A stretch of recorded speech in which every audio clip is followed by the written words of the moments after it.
Okay, everybody, this is a video about Chapter 8 in the Irony Book, about the legislative elite. So let's go ahead and talk about the legislative elite. So a lot of people coming into Congress have types of what we call political entrepreneurship, right? So a lot of the times, these people who are members of Congress are usually drawn from well-educated, kind of prestigiously employed, affluent, upper and upper middle class backgrounds.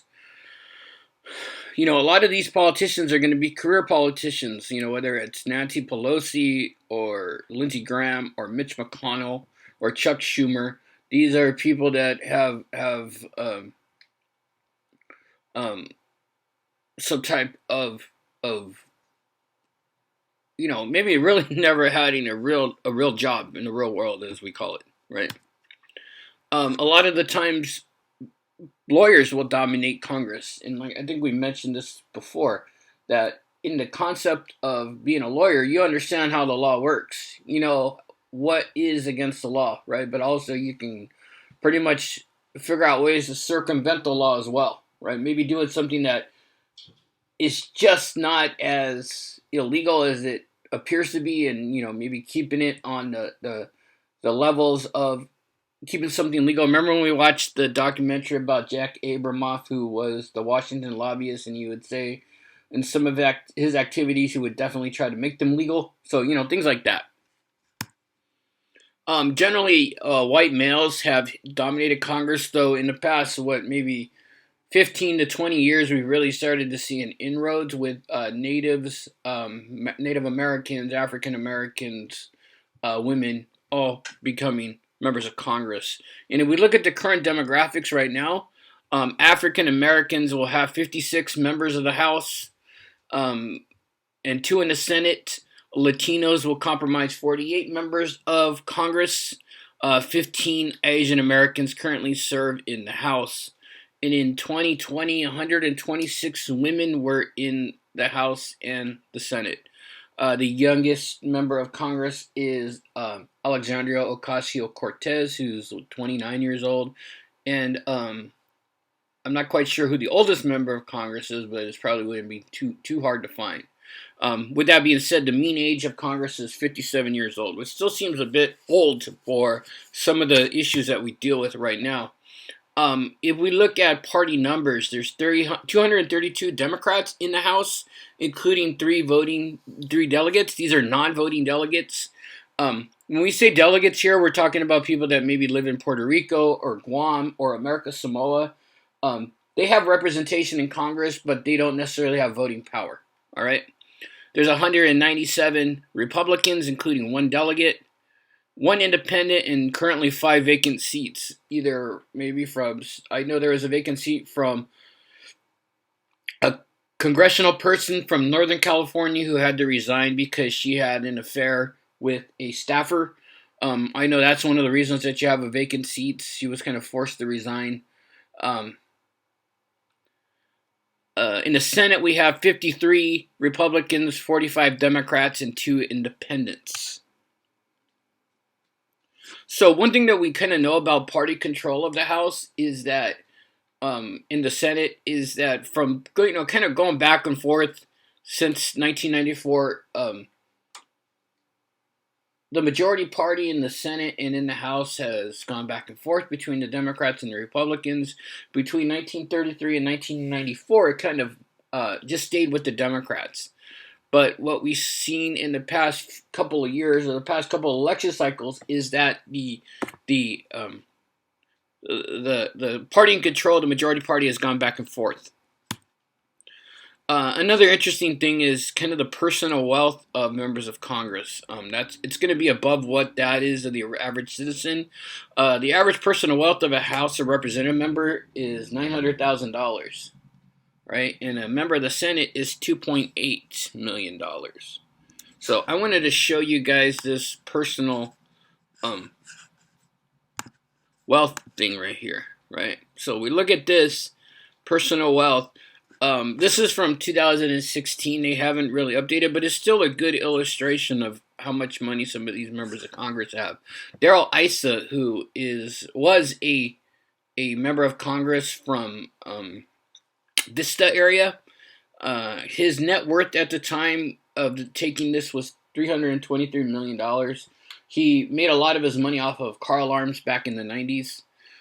He's actually running for election out in El Cajon now to replace Duncan Hunter, who was convicted of using campaign funds illegally. But one of the the poorest member of Congress used to be a guy named David Valadao, who was $51 million in the hole. So I couldn't believe that. So if we go down and keep looking at one of the more telling statistics here is kind of the growth of personal wealth.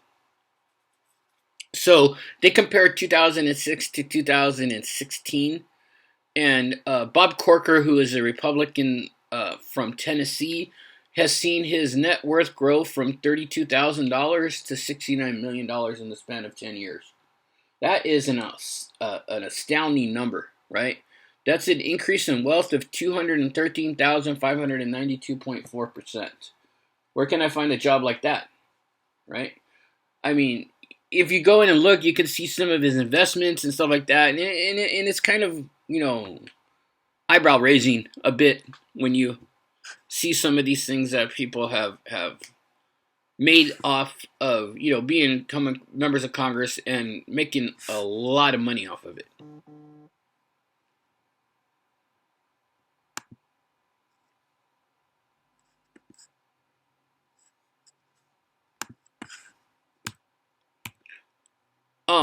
Only about 59% of the citizens can name one senator from their state. 25% can name both. So, if you know Feinstein and Harris, then you're within the 25% that can name both.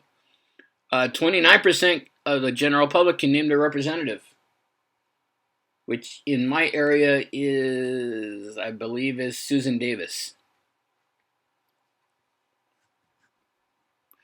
We also kind of need to look at the fact that we have relevant constituents to an area. If we were in New England, the lumber, fishing, insurance interests would take would be more noteworthy. In the Midwest, obviously agriculture. In the Southwest, it's going to be oil and ranchers. Mountain states, tourism, mining, and I think in California we pretty much have every type of industry here. Whether it's agricultural, tourism. I'm not quite sure we do much mining, but I wouldn't be surprised. Okay, so when we kind of went over this with regards to talking about interest groups, we kind of tried to figure out who does Congress really, really represent. By the concept of having a representative democracy, they're supposed to represent our self-interest, not special interest groups, right? But we've kind of see the evolution from the representative or the senator wanting to do what's best for their district to the point where we're starting to see representatives wanting to do what's best for things like the NRA or PETA or some of these special interest groups that are out there. One of the things that they do is something called casework, where they can maybe try to get some favorability ratings in their area, maybe working on a certain issue that is relevant to an area of the country, and in solving that problem, then you have a higher favorable rating out of that. A lot of politicians also institute pork. And what do we mean by pork barrel politics? Pork barrel politics is when a member of Congress tries to get a bill passed, and they add a lot of extra things into that bill to build it up and to benefit their district. So in a sense, you are, beefing something up or porking something up to make it look better for your district. You can also do earmarks where, you can have specific portions of a bill earmarked for, to generate revenue for your area, right? So these are all kind of areas where, members of Congress try to keep a positive image among their constituents. Now, in our concept of representative democracy, we kind of imply that if we're dissatisfied with an incumbent, we can vote them out. Remember, an incumbent is a person that has already won election and is already in that seat, that elected official seat.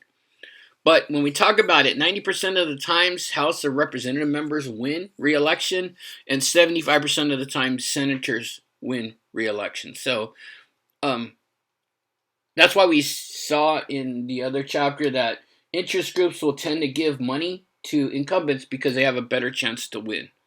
Now, we can also look at this last statement. It's a very interesting one. Most voters approve of their own representative, yes, yet disapprove of Congress as a whole. So, interesting thing that comes out of that.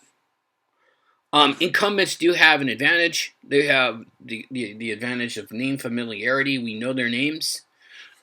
Resources of their office. They could use the Congressional post office in order to do mass mailings. They can earmark bills that make them look better in their district, and then they can also get heavy campaign contributions, which people want to bet on a winner. Now, when we talk about this next point, we're going to look a little bit at term limits and maybe look at the pros and cons of term limits.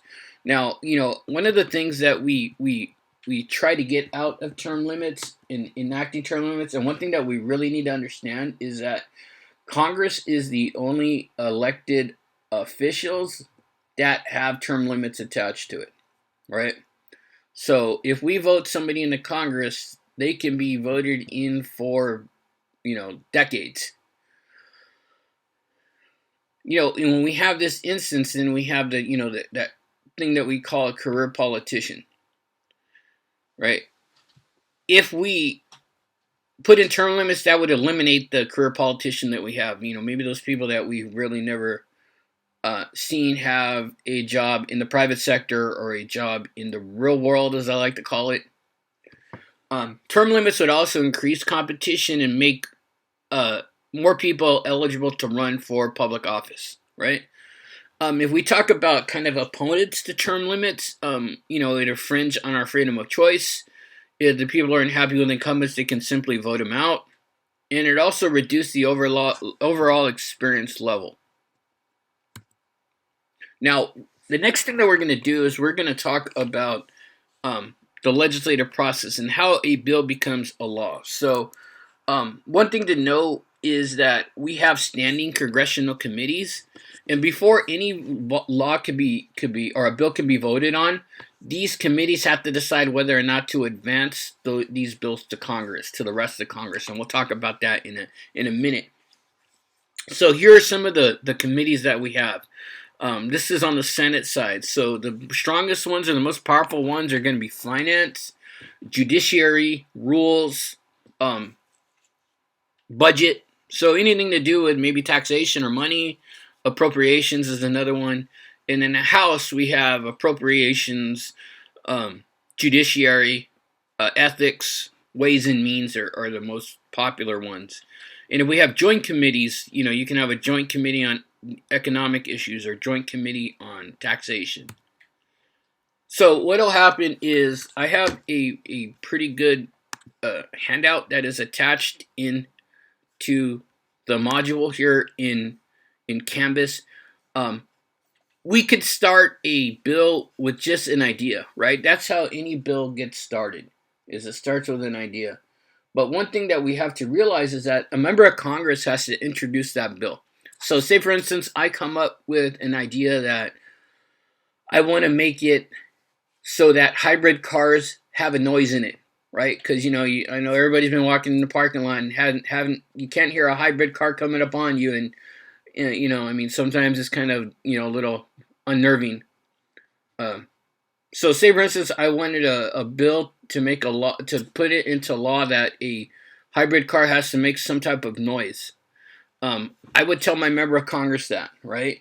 My member of Congress would then, if they agree with me, they would introduce it to the rest of Congress, and it would go to a committee. Remember, it can start in either chambers. It could start in the House or it could start in the Senate, unless it is a revenue bill. If it is a revenue bill, it automatically, per constitutional provision, it has to start in the House. All right, but say this bill isn't a revenue bill, it's just a bill that we're trying to change into a law. It would start by the member of the House introducing it. It would then go to the committee that's responsible for that industry.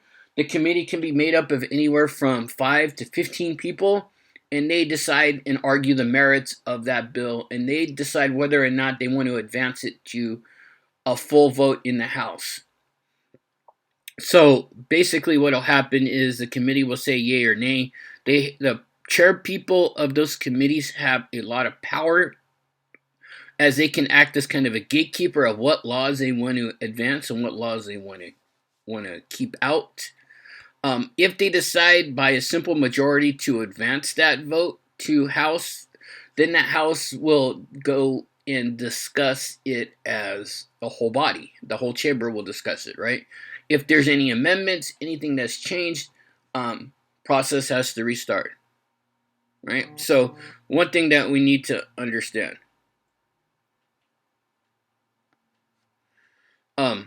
After that, the vote is held, and if there is a majority vote, then the bill would be advanced to the Senate now, right? So the same thing will happen in the Senate. The Senate will have a committee that will look at it, right? If they favor it, they'll advance it to a full vote. If not, then they will